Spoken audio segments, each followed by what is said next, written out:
ایمان اور بزدلی ایک جگہ جمع نہیں ہو سکتے، ایمان اور مایوسی ایک جگہ جمع نہیں ہو سکتے. قربانی دینے کے لیے تیار ہونا پڑے گا، مرضی کے خلاف کام کرنے پڑیں گے. ہاں، ایک دل میں ایمان ہو اور اسی دل میں ڈر ہو یا مایوسی ہو، یہ کبھی نہیں ہو سکتا. کوئی ٹی وی چینل آپ اٹھا کے دیکھ لیجئے، کوئی اخبار اٹھا کے دیکھ لیجئے، کوئی موقع ایسا نہیں ہے جب مسلمان کو ذلیل کرنے کا مل جائے.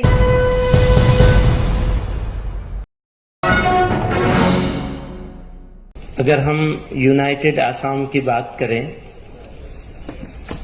پورا آسام جس میں نارتھ ایسٹ کی ساری اسٹیٹ شامل ہیں، تو یہاں کے بسنے اور رہنے والے لوگ بھارت کے دوسرے حصوں میں انیہ بھاگوں میں رہنے والے لوگوں سے اچھے، شاندار اور سیدھے سادے سوبھاگ کے لوگ ہیں.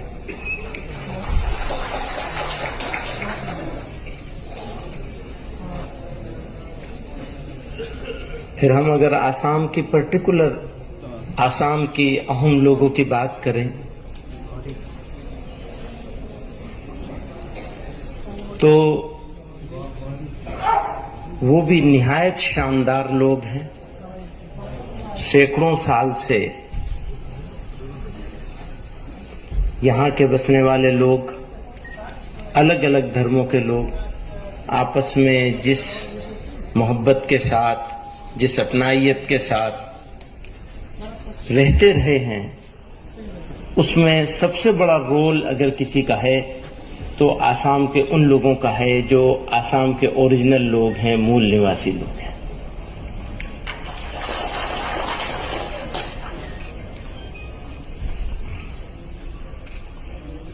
بیچ میں بہت ساری باتیں ہوتی ہیں.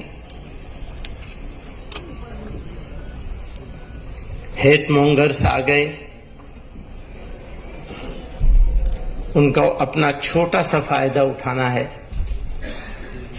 وہ جو اسپیس ان کو نہیں ملتا تھا وہ اسپیس ملنے لگا، یہ چنتا کی بات ہے.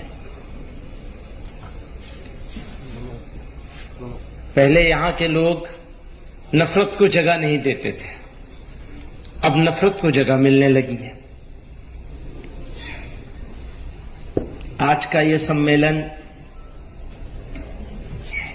جمعیت علماء ہند کا سمیلن نہیں ہے، بلکہ سب تنظیموں کا ملا جلا سمیلن ہے. ذمہ داری، کرتویہ، انتظام کی، مینجمنٹ کی یہ جمعیت علماء کے ساتھیوں نے نبھائی، ذمہ لیا. اس کے لیے سب لوگوں کی طرف سے، آپ لوگوں کی طرف سے، آپ لوگوں کی طرف سے، دیش واسیوں کی طرف سے اور اس دیش کی طرف سے میں آسام کی اسٹیٹ یونٹ کا عموماً اور مولانا بدر الدین صاحب کا خصوصاً شکریہ ادا کرنا چاہوں گا.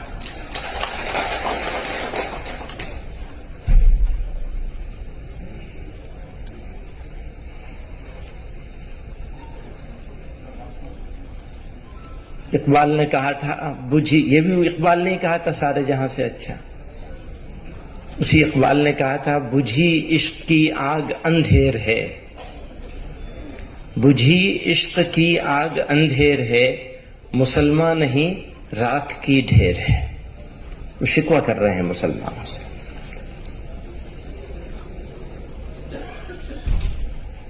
لڑائی کے بہت سارے طریقے ہیں،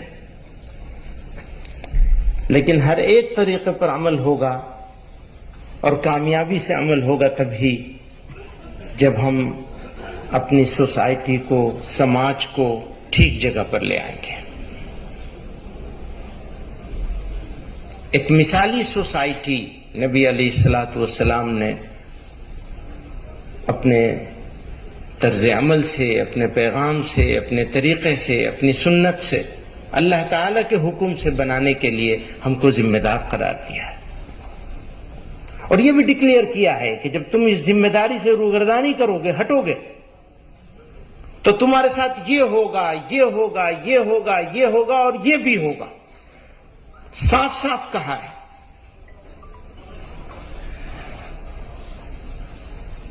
ہم لوگ جب یہاں آسام میں اور دوسری جگہوں پر اس طرح کے بات لوگوں کے ساتھ سواد کرنے کی، ڈائلاگ کرنے کی، بات کرنے کی بات کر رہے تھے، تو یہ تھا کہ ایک قوم کو پلاننگ کر کے سازش کے تحت مایوس کرنے کی، ہوپ لیس کرنے کی کوشش کی جا رہی ہے،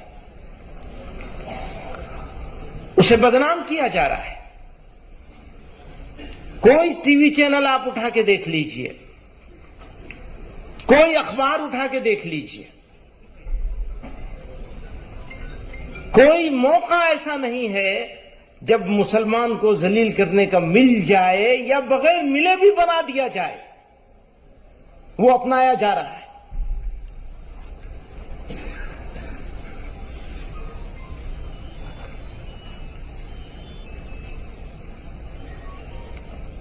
پوچھتے ہیں اپنی ہی بستی میں ہم سے، اپنی ہی بستی میں ہم سے، اپنی ہی بستی کے لوگ، اپنی ہی بستی میں ہم سے، اور آسام والوں نے تو اس کو بہت ڈیل کیا ہے، بہت جھیلا ہے۔ اپنی ہی بستی میں ہم سے، اپنی ہی بستی کے لوگ پوچھتے ہیں کون سی بستی کے ہو، کیا نام ہے؟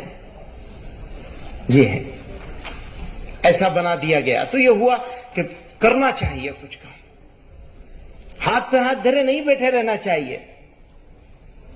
انصاف اور شانتی، پیس اور جسٹس، یہ دونوں ایک دوسرے کے ساتھ ملے ہوئے ہیں۔ اگر جسٹس نہیں ہوگا تو پیس کیسے ہوگی؟ اور پیس نہیں رہے گی تو جسٹس کیسے ہوگا؟ جسٹس لانا ہے تو پیس رکھنی ہوگی، یا پیس رکھنی ہے تو جسٹس لانا، دونوں ایک دوسرے کے ساتھ جڑے ہوئے ہیں۔ کئی لوگوں نے اس بات کو کہا۔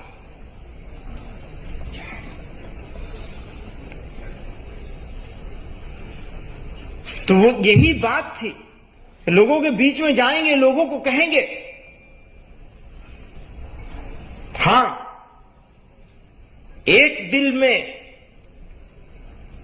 ایمان ہو اور اسی دل میں ڈر ہو یا مایوسی ہو، یہ کبھی نہیں ہو سکتا۔ ایمان اور بزدلی ایک جگہ جمع نہیں ہو سکتے، ایمان اور مایوسی ایک جگہ جمع نہیں ہو سکتے۔ قربانی دینے کے لیے تیار ہونا پڑے گا، مرضی کے خلاف کام کرنے پڑیں گے۔ مرضی تو یہ کہ آرام ہے، بس آرام سے بیٹھیں، نہیں، آپ آرام سے نہیں بیٹھ سکتے۔ آپ خیر امت ہیں، آپ کو کھڑے ہونا ہے، آپ کو انصاف کے لیے بات کرنی ہے، آپ کو شانتی کی بات کرنی ہے، اور شانتی استھاپت کرنے کے لیے چیشٹا کرنی ہے۔ کہتے ہیں شانتی کی بات تو وہی کرتا ہے جو کمزور ہوتا ہے، جسٹس بھی وہی مانگتا ہے جو کمزور ہوتا ہے۔ تو یہ جو آج کا یہ پیغام ہے، یہ کمزوری کی نشانی ہے، یہی کہا جاتا ہے۔ کون کرتا ہے شانتی کی بات؟ جو دربل ہوتا ہے، کمزور ہوتا ہے۔ کون کرتا ہے جسٹس کی بات؟ جسٹس لینے کی، جسٹس کی ضرورت کسے ہے؟ اسے یہ جو دربل ہے۔ تو کیا یہ کمزوری ہے جو ہم یہاں آج موجود ہیں؟ نہیں، یہ ہماری طاقت ہے۔ اس طاقت کا احساس کیجئے اس ملک کے لیے۔ اسی گلی کی ہے خاک سے، مولانا بدر الدین صاحب نے مجھے شاعری پر لگا دیا، اتنے سارے شعر سنا دیے، میں کیا کروں۔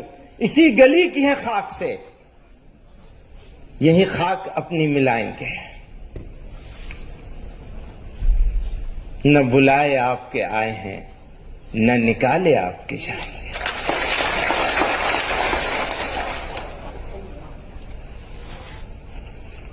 ہو سکتا ہے کسی کا کوئی پولیٹیکل بینیفٹ ہوتا ہو نفرت کرنے سے، نفرت پھیلانے سے، نفرت کی بات کرنے سے، لوگوں کو بانٹنے سے، لیکن سچائی یہ ہے کہ دیش کا نقصان ہوتا ہے۔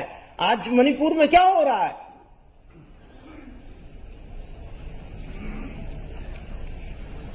وہی انسان ہے۔ کیا فرق ہو سکتا ہے کسی میتئی میں، کسی کوکی میں؟ کیا ڈفرنس ہو سکتا ہے؟ عورت تو عورت ہے، بچہ تو بچہ ہے، انسان تو انسان ہے، منشی تو منشی ہے۔ آپ کیسے فرق کر سکتے ہیں؟ اور اگر فرق کرنے کی کوشش کریں گے تو یہ تو اس مادر وطن کے ساتھ، اس ماتر بھومی کے ساتھ گھور انیائے ہوگا، اتیاچار ہوگا۔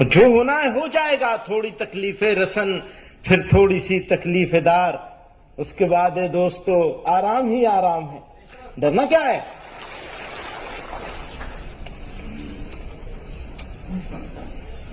آپ سے کہنا چاہتا ہوں، حالات اچھے ہوں تو مست نہیں ہو جاتا، اور برے ہوں تو بے صبر ہو کے پریشان نہیں ہونا ہے۔ دونوں حالات آئیں گے آپ کے سامنے۔ اللہ تعالیٰ نے قرآن میں ارشاد فرمایا وَلَنَبْلُوَنَّكُمْ بِشَيْءٍ مِّنَ الْخَوْفِ وَالْجُوعِ وَنَقْصٍ مِّنَ الْأَمْوَالِ وَالْأَنفُسِ وَالثَّمَرَاتِ۔ یہ ہوگا تمہارا امتحان۔ یہ ہو نہیں سکتا کہ ایمان ہو تمہارے دل میں اور تمہارے پاس امتحان نہ ہو۔ پھر فرمایا وَبَشِّرِ الصَّابِرِينَ، اور بشارت ہے ان کے لیے جو صبر کرنے والے ہو جائیں، استقامت پکڑ لیں مضبوطی کے ساتھ۔ اور یاد رکھیے گا، قومیں کردار سے بنتی ہیں، کیریکٹر سے بنتی ہیں۔ اگر کیریکٹر ہے تو قوم ہے، قومیں طاقت سے نہیں بنتی، کیریکٹر سے بنتی ہیں۔ اور جب کیریکٹر ہوتا ہے، معافی کے ساتھ، جب کیریکٹر ہوتا ہے تو اس کی جو طاقت ہے، اس طاقت کے سامنے دنیا کی کوئی طاقت نہیں رک سکتی۔ کیریکٹر لیس قوم کتنی طاقتور قوم بن جائے، زمانہ اس کو بھلا دے گا، تاریخ اس کو یاد کرے گی، اگر تو برائیوں سے یاد کرے گی۔ بری چیز برائی سے یاد کی جاتی ہے، اچھائی سے یاد نہیں کی جا سکتی کبھی۔ اور ہم اپنے خالق کی طرف دیکھیں، مخلوق کی طرف مت دیکھیں۔ مددگار اگر کوئی ہوگا تو تمہارا خالق ہے۔ خود غرضی اور نفسا نفسی سے بچنا ہے۔ یہ جو خود غرضی ہے نا، سیلفش ہو جانا، بہت بیماری یہ پھیل گئی ہے زمانے میں۔ آپ کو پروردگار نے آپ کے لیے نہیں، دوسروں کے لیے پیدا کیا ہے۔ اگر ایمان ہے تو ایمان کے تقاضوں میں سے بڑا تقاضا ہے کہ آپ اپنی تکلیف اٹھائیں گے، دوسروں کے کام آئیں گے۔ غیر مسلموں کے ساتھ آپ کا تعلق، مولانا بدر الدین صاحب کہہ رہے تھے کہ ہمیں الگ الگ، یعنی ہم الگ الگ ہو گئے۔ اس کی سزا کس کو ملے گی؟ اس کو ملے گی جس کی بڑی ذمہ داری ہے۔ بڑی ذمہ داری کس کی ہے؟ ہماری ہے نا، آپ کی ہے نا۔ پہلی ذمہ داری ہماری اور آپ کی ہے کہ آؤٹ ریچ کریں، ڈائیلاگ کریں، بات چیت کریں، ان کے ساتھ ایک ایسوسیشن ہونا چاہیے وطنی بنیاد پر۔ ہماری زمین ایک ہے، ملک ایک ہے، ہماری زبان بھاشا ایک ہے، ہمارا تعلقات ہیں، ہماری عزت اور ذلت ایک دوسرے کے ساتھ وابستہ ہے۔